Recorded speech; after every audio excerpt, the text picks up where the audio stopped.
Assalamu alaikum, everyone. Good evening. Thank you so much for joining us for tonight's important conversation, Parenting Muslim Kids in the Digital Age.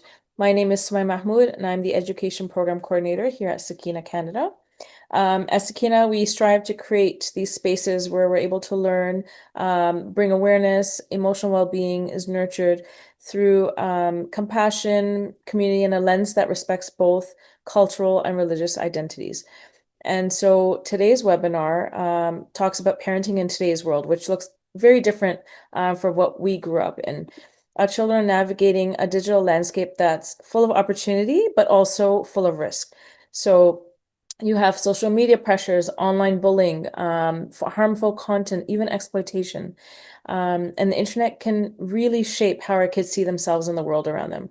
So tonight's webinar is about bridging that gap between the world our children are living in and the guidance that we as parents can give them.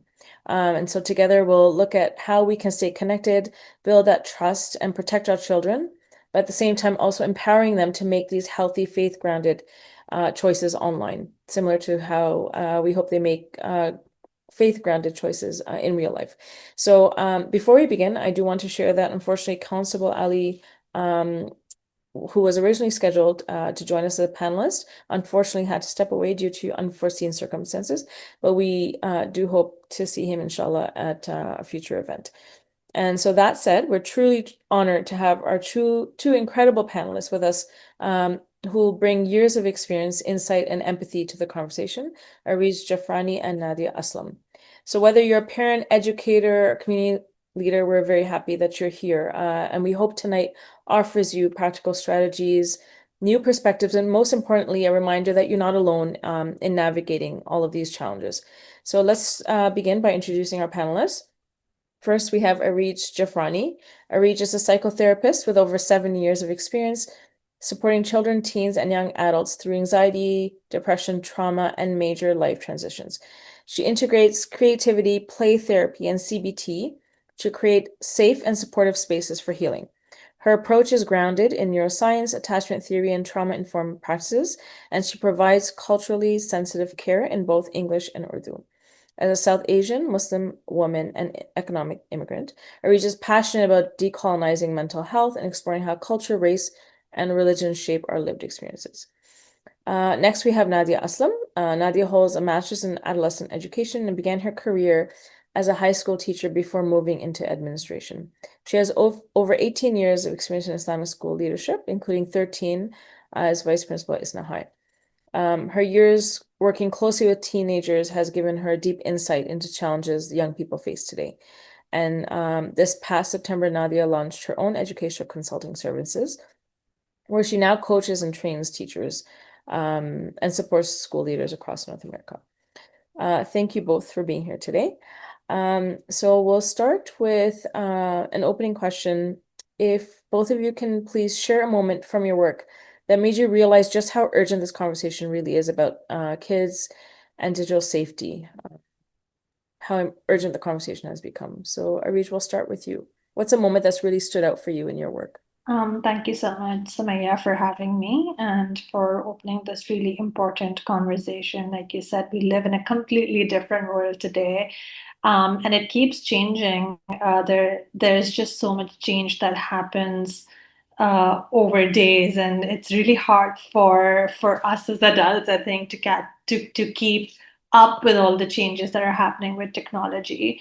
Um, in terms of your question, without going into too much detail about specific clients, but there have been some significant moments in my work working with teens and young people who are increasingly online, is just recognizing how real the consequences can be outside in the real world. And that the digital space isn't really just digital, and how little awareness sometimes kids can have or young people can have about what the real life consequences can be.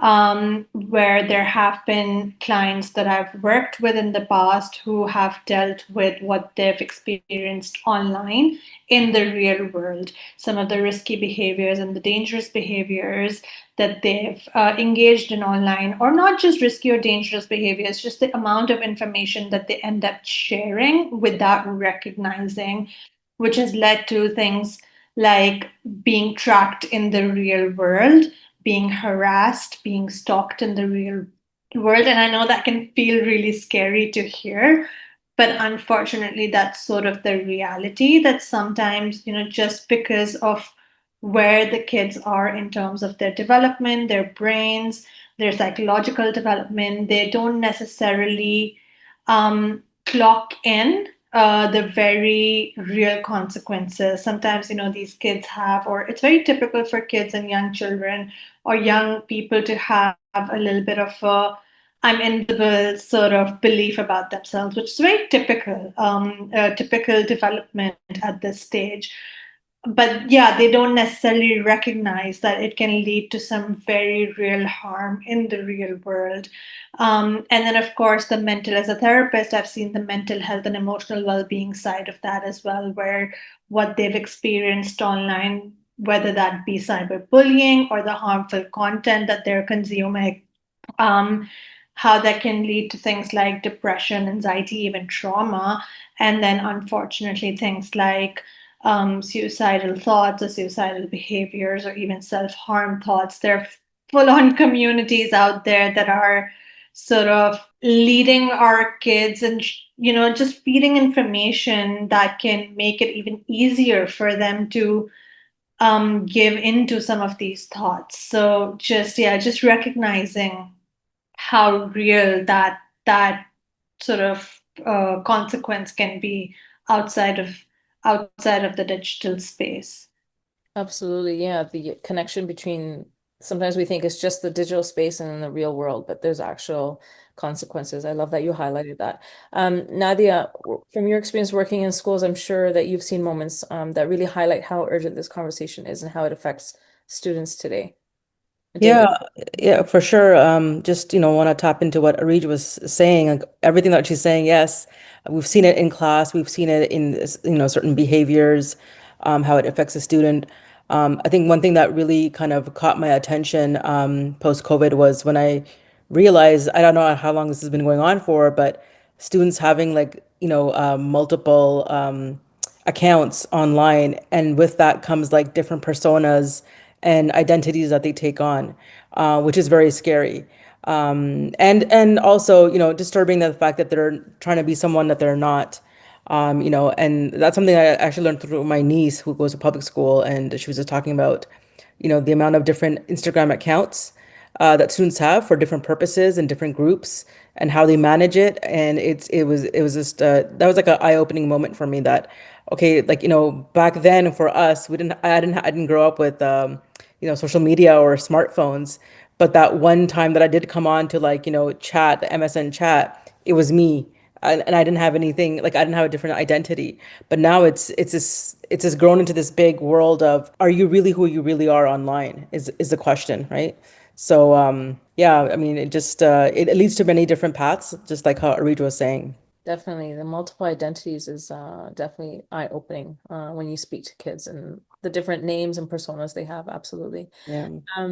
Areej, what gets in the way of young people telling their parents when something uncomfortable or scary happens online? And how can parents create a relationship where the kids actually want to come to them and talk to them about it? I'm really glad you asked me that question. And um, so I think I'll talk a little bit about the different things, and then I'll sort of talk about what the underlying theme I think really is. So I think one of the first things that children and young people are scared of are getting into trouble, right? Being blamed, or being met with like an instant reaction of anger or shaming, or being made to feel guilty for what might not even be their fault. And even if it is their fault, everybody makes mistakes. So just the fear of getting into trouble can be a big barrier. And I think a big part of that is, which I think a lot of caregivers and parents end up doing, which kind of reinforces that fear, is their devices and their online access being taken away. And that is such a huge part of their lives and how they connect with other people. Whether we like it or not, it's an unfortunate reality that this is something that helps them feel connected to their friends and their peers and to the world in general. And the idea of that access being taken away, which we often end up doing to sort of help them, can be something so it can create such a fear in them that can be a big barrier in not sort of informing or not talking to their parents about this, or their caregivers or another adult about this. And then I think there's another layer to that, which is they're scared of being sort of met with that reaction, but there's also a feeling of guilt and shame sometimes that comes with what they might have done or what they might have witnessed. If maybe they've come across some harmful content, there's already, especially I think in our communities and in our cultures, where if they've come across, let's say, something really harmful, there's already sometimes stigma and shame around that content, right? Like if, let's say, they've come across like maybe porn by mistake or something. So there is already that shame, and that fear can be really something that can stop them from, talking to their parents about something uncomfortable or scary happening. And then the other part of it is when it comes to peers, when something that's happened with peers, let's say there's cyberbullying, or something that's just happened with their friends that's making them uncomfortable, that's making them scared, they don't want to come across as the person who's sort of snitched. Because a big part of being a teenager or a big part of being a young person is to feel connected. That's a very big developmental milestone that they're trying to achieve at that stage. And the fear of being isolated and the fear of being disconnected or socially excluded is huge. It is really, really big for these kids. And the idea that if they talk to someone is going to sort of socially exclude them, is going to sort of stop them from confiding in a trusted adult. So all of that sort of comes down to the type of relationship that you have with your child as a caregiver, as a parent, or and not just as, I think it's not just the responsibility of a parent or a caregiver to be having these conversations or to be aware. It's just any trusted adult in a person's life, in a young person's life, who should be aware of these things. So that if a child has a secure relationship where they feel validated, where they feel heard, where they feel understood, where they feel like they can go and talk about the difficult feelings, then they're going to be more likely to tell you if something bad or scary happens. So the other part of your question, where how can parents create that kind of relationship? How can adults create that relationship where kids do want to come? I think a big part of that is being proactive. So, not only having these conversations when something bad has happened or a problem has occurred, but having these conversations beforehand, and being non judgmental about it, being open about things that can go wrong, but also, showing them the appreciation and the benefit of the digital tools that we have at our disposal. I think kids will often think, oh, my parent doesn't understand what it means for me to be online or for me to have this device. So yes, showing that you understand the benefits of it, but also you see the risks involved as well. And I think another big part of creating that relationship is being very mindful of how mistakes in general are treated in your family or in your community or in your school, for example. You know, are these kids allowed to make mistakes? Is your child allowed to make mistakes? What happens when they do make a mistake? Are they met with punishment, or are they met with anger, or are they met with understanding and a place of, okay, you've made a mistake, that's okay, we all make mistakes, how can we learn from this? Because inadvertently they will make a mistake. They will do something online because so much of their lives are spent online. They will maybe, even if they don't get into trouble or even if they're not doing something dangerous, there will be times when they will feel unsafe. There will be times when they're going to not feel comfortable with what's going on. So you want to make sure that there is that emotional safety where they can talk about these things. And I think just showing curiosity about what they like about these apps, what's going on in their lives, why is it so important to them, that can be helpful too. And I'm sorry I'm talking a lot, but just one more thing I will say is I think we forget to be mindful of how we're talking about other people in front of our kids. I think that's huge. How we talk about what's going on in other people's lives will help them see how you're going to react to when something happens to you. So if something's happened online to somebody else and you're just sort of talking about it in a very judgmental way and you're angry about it, or you're sort of creating a space where they're hearing you talk in a manner that they wouldn't want you to be talking to them about, I think that has a huge impact on whether they're going to want to come to you if something happens with them. That we often don't think of that when we're talking, and how they're listening and paying attention to how what you're saying and how you're reacting. That's a very good thing to point out, and also the emotional safety. So crucial. Thank you for that. So Nadia, after almost 2 decades in school leadership, what are you seeing in terms of how online life is affecting students? How do issues like cyberbullying, social media pressure, or digital distraction show up in the classroom and impact students' well-being? Yeah, I mean, it's all across, all grades, I would say at this point, right? Any child that's on social media, be it in grade 4 or 5 or middle school or 9 to 12, it's impacting them big time, right? So you've got different layers of it. Number one is like bullying. Bullying has changed into cyberbullying. No one will bully you in a classroom, push you against a locker back in our day. The cyberbullying is actually endless online, right? And then you have to somehow defend yourself online and prove yourself. And then other people get, drawn into it. So it becomes actually group bullying. And then there's people who are in a group chat watching this happen, and they're a bystander and they're not doing anything about it. So it comes to, the bullying extending beyond school hours, and happening more at night. So that whole idea of the student feeling safe, that safety is being taken away. That, if I go to school the next day after everything that happened online last night, what's going to happen? And then I go home and then I have to now do all, like, figure out what happened. And there's students who are saying X, Y, and Z to me or whatever. It's huge amount of emotional distress, right? And that's where we see students, and this is something that even if you talk to teachers in any kind of school, be it public or private, it's the same thing. Like, they're anxious, they're withdrawn, right? They're suddenly disengaged. All of a sudden, they haven't finished their assignments, or their attendance absences is increasing because they don't want to deal with it and face anyone when they come to school. Their mood changes, their participation. So there's like this slow decline, anxiousness, anxiety, like, depression.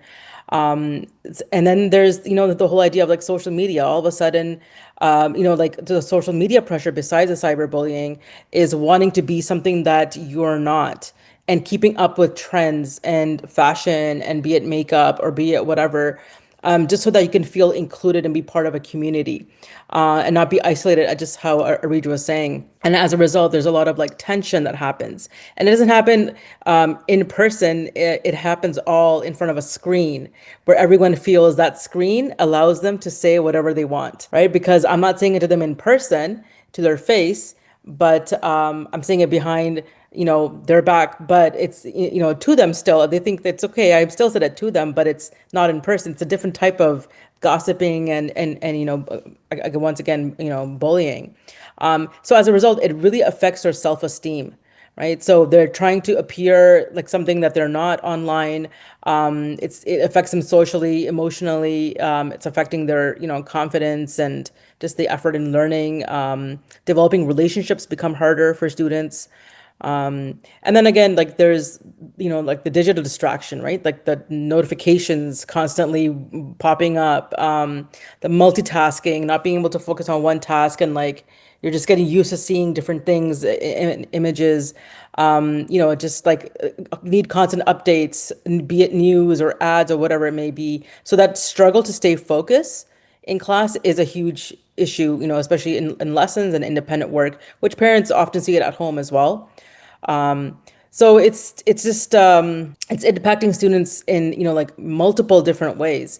But one thing I really do want to kind of, and I always say this to parents, and I do want to emphasize is that I would say this is one of the worst times to be a teenager. If you think of all the decades that we've gone through, from our parents' time and from now, this is the worst time to be a teenager. They have so many different things being thrown at them, so much information just to keep up, and everything that's how the society is changing and the way we socialize.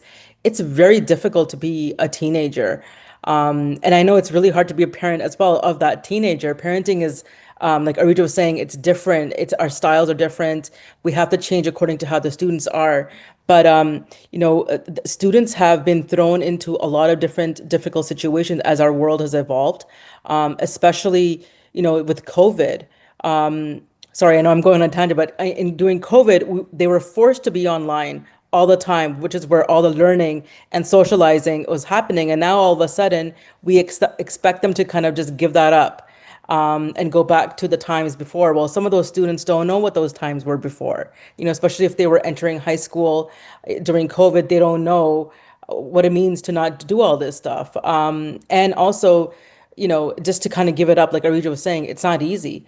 So there's a lot of challenges, but there's the teenagers, it's not easy being a teenager. So I always, want parents to come with this like empathetic tone towards their child. Like it's not easy being a teenager. It's not easy going to high school. High school is actually one of your worst times of your life, I feel, because after that, everyone is normal and real and you're focused on your goals in university.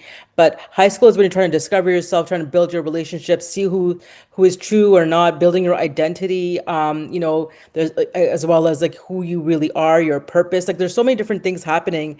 And living in a society is not easy, and balancing deen and everything.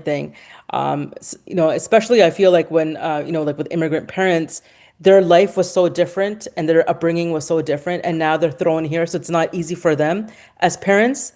And then they're dealing with their teenager who's, maybe talking back or like, not responding in a way that that they're used to.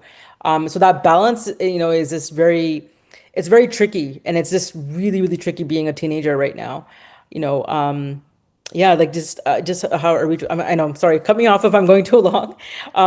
Just how Areej was saying about like, like the kind of relationship, like that is so important what she was saying. That whole idea of like the student not feeling, the child not feeling safe or comfortable even bringing up something that's happened at school because a parent response is different, right?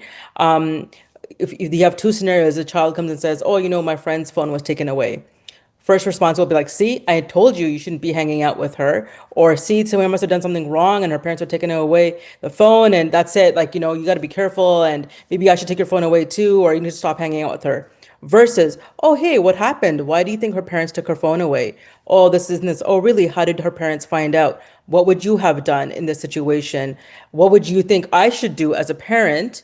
And it's okay to ask your child that. If I come across and I see that something has happened like this with, on your phone, what would you expect me to do? Like having those kind of conversations is changing that tone and that narrative, in terms of how you approach that situation, creates a little bit of comfort, and it allows the student to actually talk about it because they need an outlet to talk to someone about it. And we're the adults and we should be helping them. But sometimes when we cut it off, they have nowhere else to go to except their own group of students, their friends, and just, online. So it's very difficult navigating parenting and, teenagehood. Sorry, it's just such a big topic that you can just go on forever, but I'll stop now. Very true. There's so much to say. As you're saying stuff, I'm just thinking of so many additional things that can be said. But yes, emotional safety, and just understanding that everything that happens online actually spills into the classroom, into Yeah. children's self-esteem. Like it just doesn't end in the digital world, right? It spills Yeah. over, which is so important to recognize. Um, So, Areej, coming back to you, can you help parents understand some of the psychological tactics that people are using online, whether it's for exploitation or peer pressure, and what makes youth especially vulnerable? So, how can parents build emotional resilience to help protect them? So super layered questions. I'll sort of answer it bit by bit and try and encompass and address all of it. So I'll first talk a little bit about the exploitation, which is very different from like what happens with peers. And exploitation, when we talk about that or we think about that, we want to think about grooming. So what predators or people who are very dangerous, who are going to be preying on these young people, what they often do is they first and foremost use and build safety and trust with these kids. And I keep coming back to what is the developmental milestone that these kids are trying to achieve at this stage, right? After 11, 12 years, when they're 11, 12 and onwards.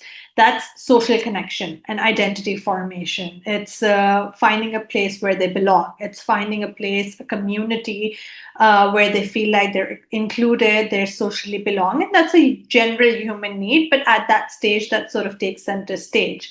So, especially these exploiters will use that with kids who are already feeling excluded, who are already feeling isolated, or who are already feeling like, at this stage, a lot of kids are feeling like, oh, nobody understands me or nobody gets me. And these exploiters will use that. They will offer sympathy, they will offer understanding, they will offer validation, and they will offer everything to them that that child is seeking and looking for from safe people but is not entirely getting, for example. And all of that comes down to connection and social connection and belonging and the need, and that very basic human need to, because we're wired for connection, and that takes center stage at this age. So they show curiosity, and then slowly and gradually they will build that trust and use that trust to then bring in inappropriate requests or content. And that's where sort of because that relationship has already been built in, it becomes really hard for these kids to recognize what's happening. And it's not, I've had clients, in their late teenagers or adulthood where they've looked back at it and said, oh, I never realized that what was happening to me was grooming, actually, that I was being manipulated because I was just so into the thick of it that I never realized and recognized the signs of it. But now that I'm older, I can recognize the signs of it.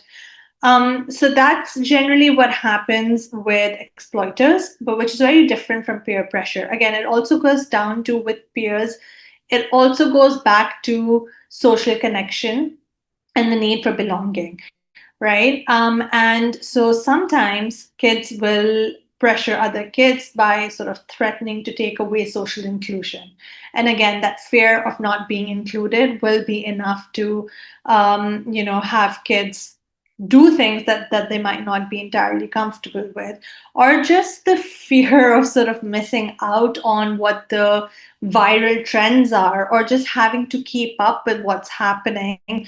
And so at that point, if a child is not feeling confident enough in themselves, or if they don't have another sort of outside of their peers where they can go and feel connected or emotionally safe, where they can get some advice or get some, they can get some guidance from, then they're more likely to give into that peer pressure, which is, why it's so important. Again, that relationship that parents and caregivers have is so important. In terms of what makes youth especially vulnerable, it's about where they are psychologically, and it's about where their brains are, where their brain development is. So during teenage years, a child's brain is going through a massive amount of change. And their prefrontal cortex, which is the frontal part of their brains, that are involved in logical decision making, that is involved in impulsivity, isn't fully developed, and our brains aren't fully developed until our mid-20s. So these kids, they're getting so much information, they're getting so much bombardment, but their brains aren't developed enough to be able to recognize the consequences or to be able to have the impulse control to be able to deal with a lot of the information, a lot of the stuff that they're coming across. So that's one thing. But also psychologically, kids are getting a lot of dopamine hit from taking risky behaviors. And that's sort of the typical age appropriate things that we do see in kids. Even if I look back at myself as a teenager, things that I was doing, like I went skydiving. If I think about skydiving right now as an adult, I would never do that. And that's because that's where the brain development is. You're just not thinking about all the possible consequences at that stage, and you think psychologically you're invincible. So that makes, kids don't realize how real those consequences can be, which makes them very, very vulnerable. But also, they're at that stage where they're feeling every emotion extremely intensely. So, if they're feeling a good emotion, they're feeling that extremely intensely, right? So, if again, there's a groomer who's like making them feel heard and safe, they're going to really feel that. But they're also going to feel humiliation and embarrassment just to that extent as well. So, in terms of all of that, it makes them really, really vulnerable at that stage. Um, I think your last part of the question was how can parents build emotional resilience? How can parents or caregivers protect them? Um, I think it's important for parents and caregivers and adults in general to have conversations about what's appropriate, what's not appropriate in relationships. I think kids don't realize what's happening, whether that's appropriate or not. I think it's important to have those open conversations about, oh, if your friend is doing that, does that make them a good friend? If your friend is pressuring you into doing something that makes you uncomfortable, what do you think? Do you think that makes them a good friend? Or if you were a friend, would you do the same to a friend of yours? Having those conversations.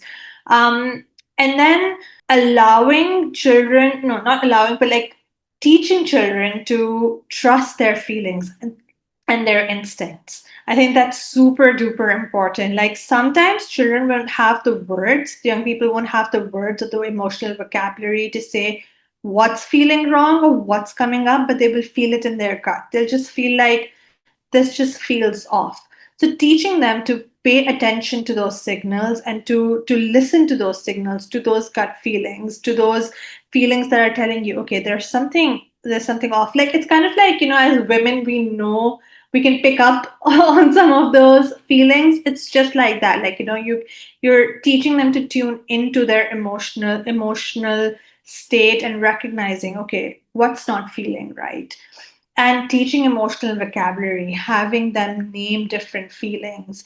How does it, do you feel embarrassed? Do you feel, pressured? Do you feel curious? Do you feel, um, do you feel safe? What does safe feel like for you? So giving them the emotional vocabulary so that they can actually talk to you about what's coming up.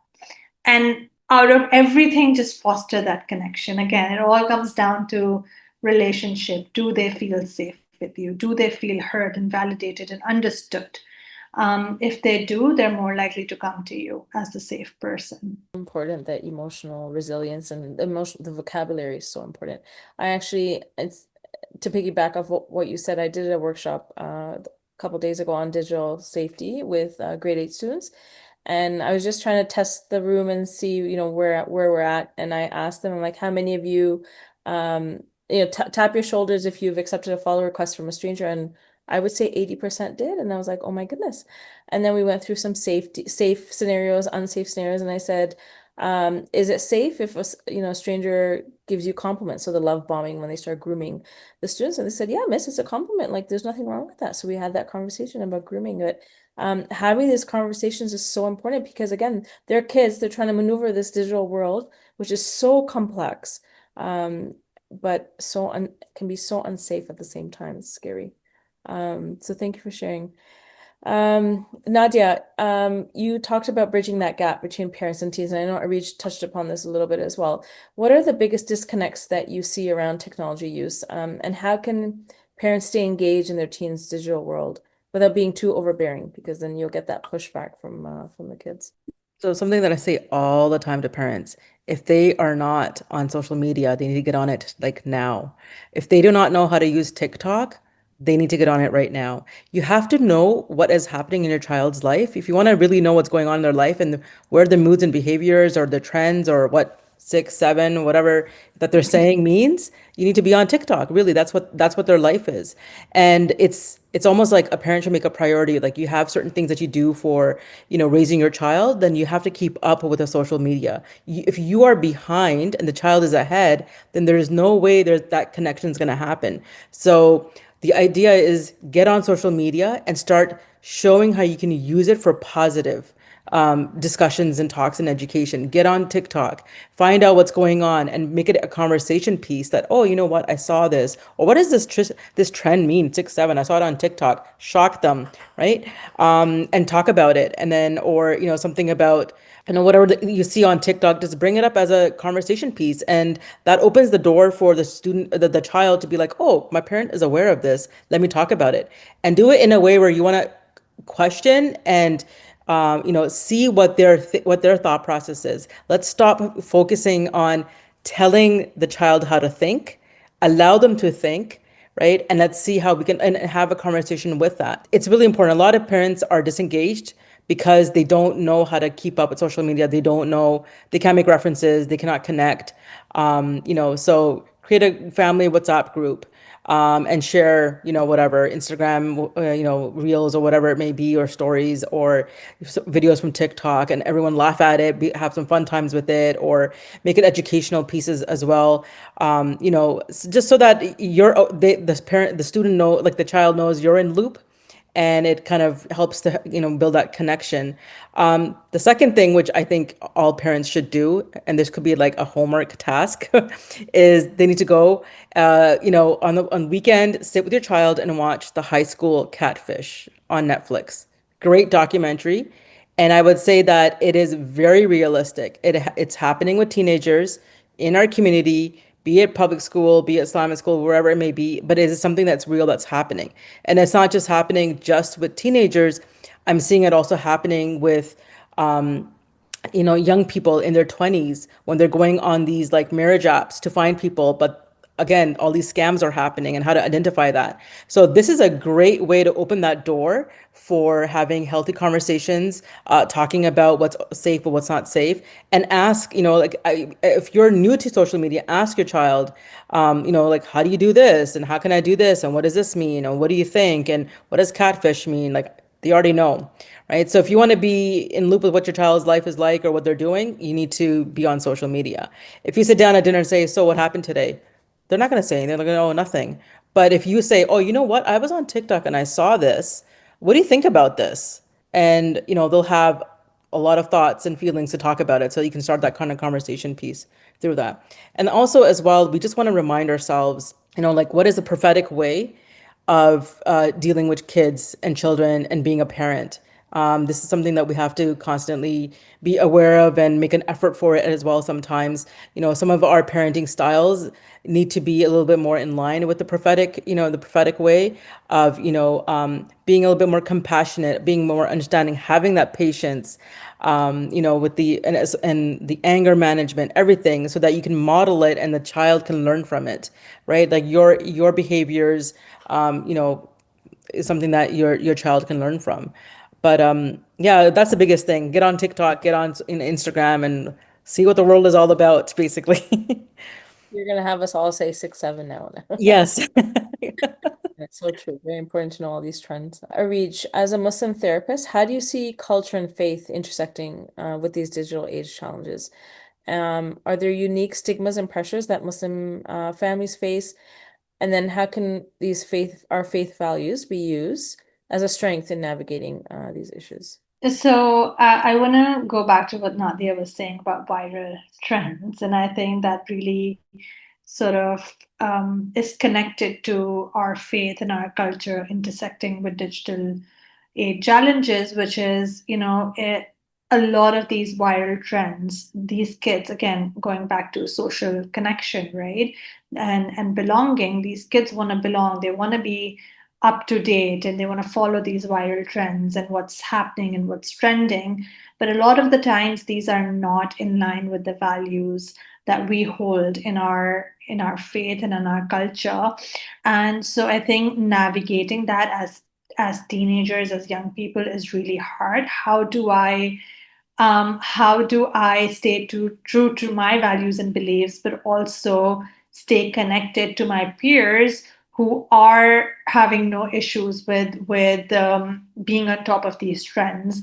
And for example, one of the biggest challenges is dating, right? Dating apps, and or just how people are dressing up, and the normalization of some of that. So I think just the fact that the things that are trending and normalized in today's world are not often in line with our values and beliefs in general. Of course, every family will have a different sort of they all will have different values, but in general, we all, as Muslims, we all share specific values, right, of modesty and haya, and sort of respecting our bodies. And a lot of the times these viral trends and what's trending isn't that. So and I think dating specifically is a challenge, whether in the digital world today, that Muslim parents find difficult, and I think that that's a challenge that parents have found difficult forever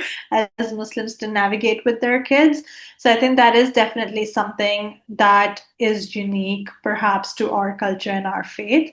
But I also want to talk a little bit about like the growing Islamophobia in today's world that's coming up a lot. And like Nadia was saying earlier, how there is a screen, and there is, you know, you don't, because of that screen, things that are said online are just so much harsher than what somebody would say to your face. And the growing trend across the Western world online, just the narratives that are taking place, and the jokes that take place, and the conversations that are happening. I think it can be very difficult for young people to know how to navigate those, how to sort of find a balance, right? And in terms of using our own strengths and or using our own values and beliefs as strengths, I think a big part of it is finding balance, which is a big part of Islam, right? Like finding balance in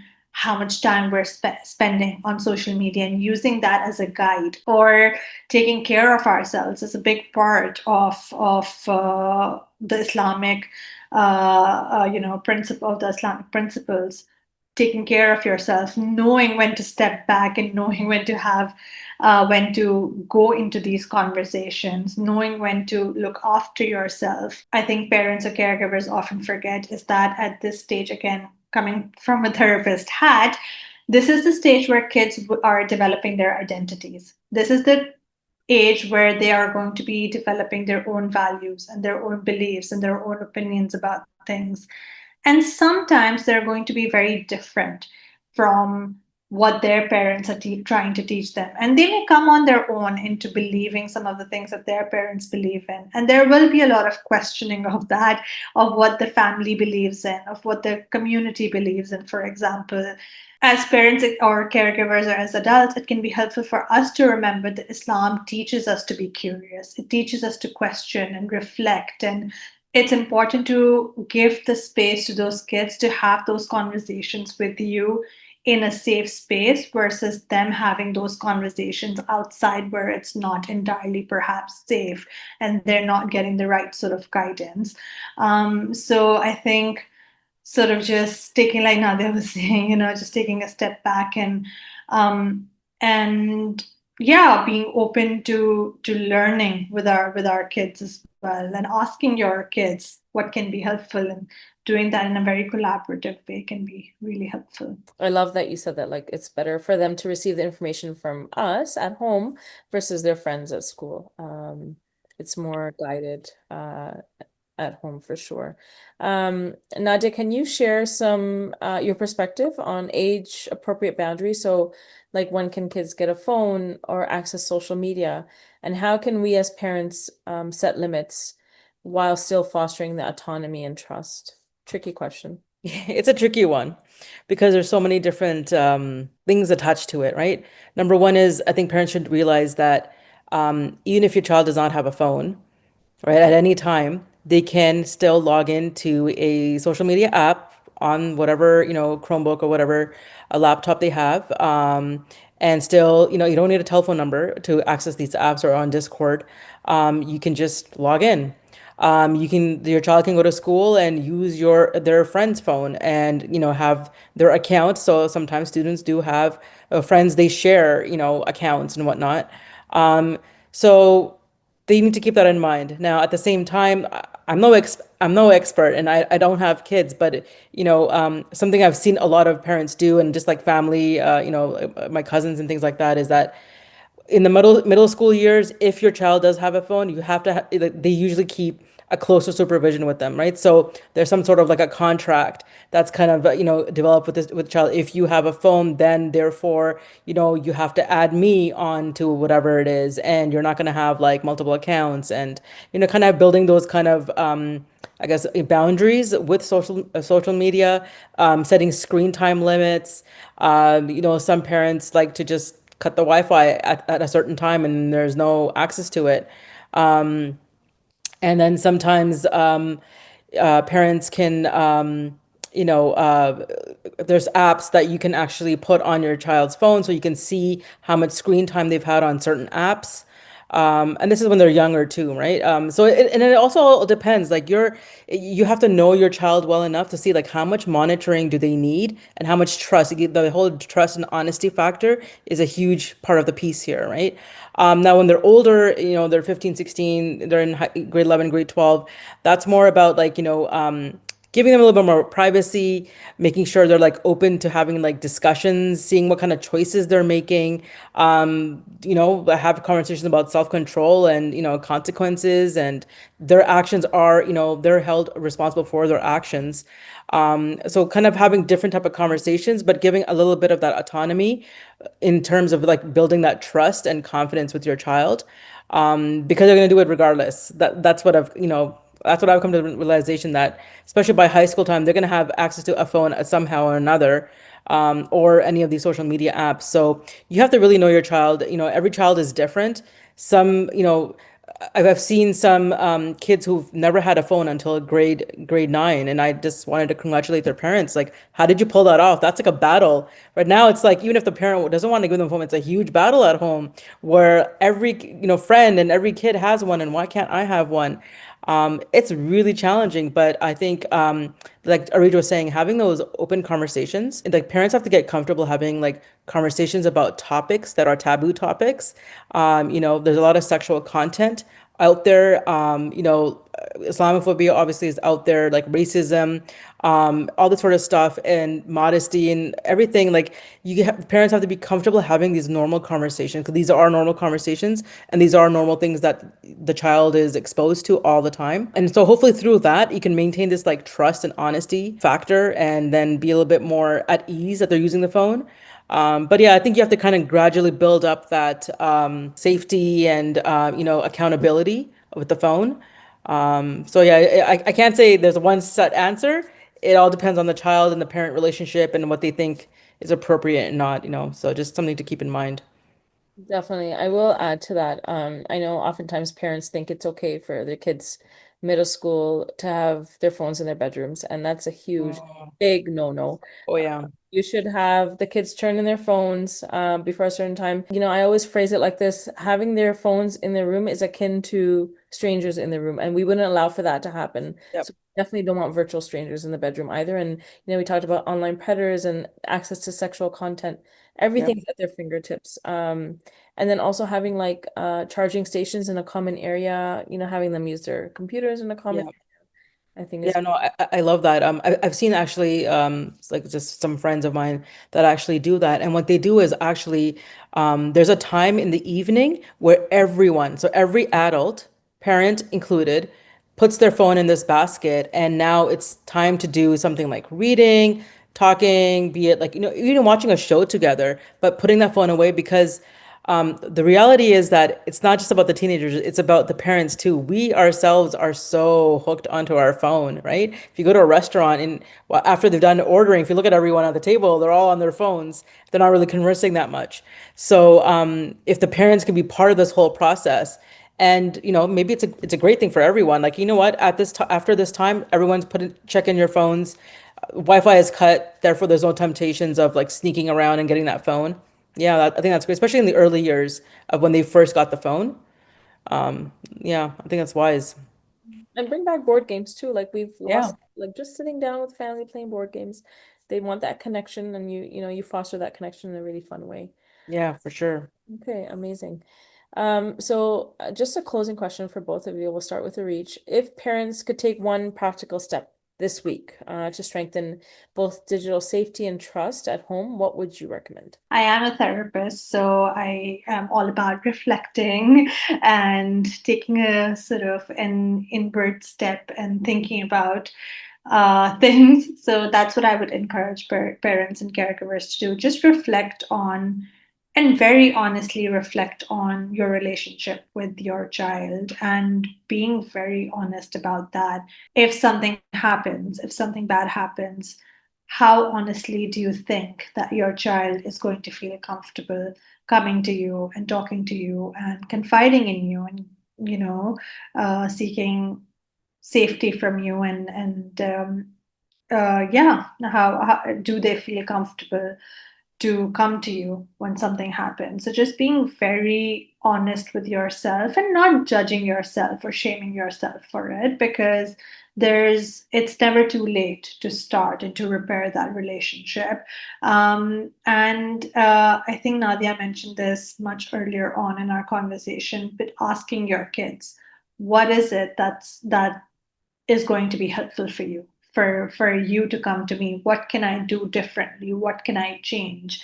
And I think that can open a really great conversation with our kids about what that relationship could look like or what that relationship is missing, and can be a starting stepping stone to hopefully a more trusting relationship with our kids. Okay, lots for me to reflect on, definitely. Nadia, how about yourself? I think I already gave my homework. Number one is you're watching the High School Catfish on Netflix. That's a great way to have a conversation about so much that goes on, and that's the reality. And number two is that if you're not on TikTok, please ask your child to sit down with you and get you familiar with TikTok. It's a great learning experience. The child is teaching the parent. That's a great exercise. The student will feel like the child will feel really confident that, oh wow, my parents are actually asking me something and they value what I'm saying. Ask your child how to navigate it, how to put the filters. They'll tell you everything. You'll be surprised how much they know out there. So just start that bonding through just getting familiar with these social media apps. Oh, that's great advice as well. So thank you both. We'll open the floor for any questions. I know there's one in the chat. I'll read that out. If anyone else in the audience has questions, feel free to write it in the chat and we will take them up. Rob wrote, I adopted a Muslim child and he wants a phone. Is there a Muslim rule about this? He is 7 years old. No, there's no Muslim rule about that. That's between you and the child in terms of boundaries and limitations and expectations. No There's problem. another question here. What's the appropriate age for kids to get a phone? Again, I'll just, I guess, say what I said earlier is just that depends between, your relationship with your child and knowing how responsible your child is and having that conversation. There is no set appropriate age. It is whatever you think is comfortable and best for your child. We have a question from Javeria. How to bring this up with a partner when they don't think screens are bad for the child? Yeah, I guess that's tricky because ideally you want to be on the same page as parents about, and I think that can bring up a lot of conflict and with in front of children, which we want to avoid. But I guess sharing more or sharing sort of solid evidence, I think that could be helpful. Why screens are bad, and again, it's not like we don't want to like sort of like black and white, bad and good. right? There are definitely benefits to the screen. It's sort of about finding what's right for you, like Nadia was saying, based on your own child, how responsible they are, and of course the age of the child as well, right? Like how much, and also like how much is good for them to consume, and how much can be overwhelming. So yeah, it really differs. So maybe sharing resources.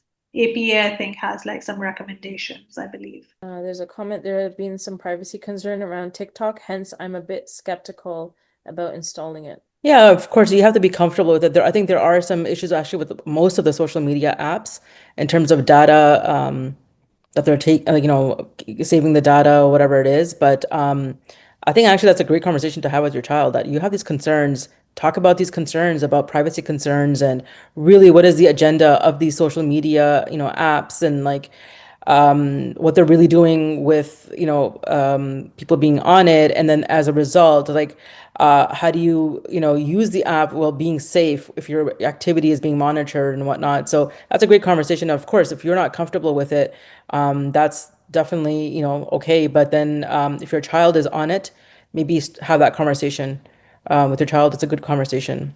But no, of course, I'm not saying it's a must. Of course, do whatever you feel is comfortable for you. Of course.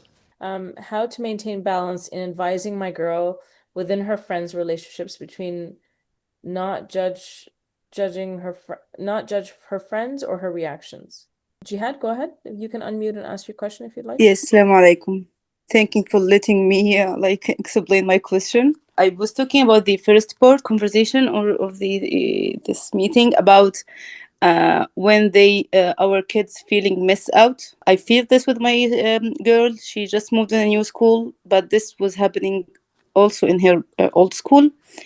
That she has some conflicts dealing with her peers or her friends, and sometimes it's her behavior who is like, or which make them had this impression that she's bossy, she's like, has her voice is very raised, and other times it's their behavior, they are not that friendly as she expected. So it may be off a topic a little bit, but how can I advise her in these situations without blaming her that it's you, or that no, it's these people are not like understanding or are not good friends? I can say a little bit about that. Part of it is validating for sure, whatever feelings are coming up for them. And then I think maintaining curiosity, right? Asking lots of questions rather than telling them, okay, this is what I think. So having those conversations that are more questions rather than just sort of telling them. So what do you think went wrong? How do you think you could have responded better? So you know, a mix between validating feelings and emotions, and a mix between sort of finding a balance between problem solving, and maybe even asking her, do you want to just vent? Do you want to just like rant to me, or do you want me to come up with some solutions for you? I think that can be helpful. And sometimes they're just like, you know, you go into sort of problem solving mode, and that's not what they're looking for. Maybe they're just looking to just vent it out, and they'll just, these conflicts come up and kids solve these things on their own. And for the most part it can be good and helpful to have them solve these things on their own rather than sort of just um trying to rescue them all the time. So yeah, asking her, do you just want to talk about this? Do you want to just vent, or do you want my guidance, or do you want me to help you come up with a solution to this problem? I think that can be helpful. Don't have any more questions. I just want to thank you so much, Areej and Nadia, for all your insights and your practical wisdom tonight. And thank you to all of you who joined us, parents, community members, educators, for being part of the conversation. So if there's one take-home message, it's that digital safety starts with connection. When our children feel seen, feel heard, they feel guided with love, they're better equipped to navigate this online world safely and confidently. And we encourage you to continue these conversations at home and in your communities. So once again, Jazakallah khair. to our speakers, and to all of you for being here. Have a good evening. Assalamu alaikum.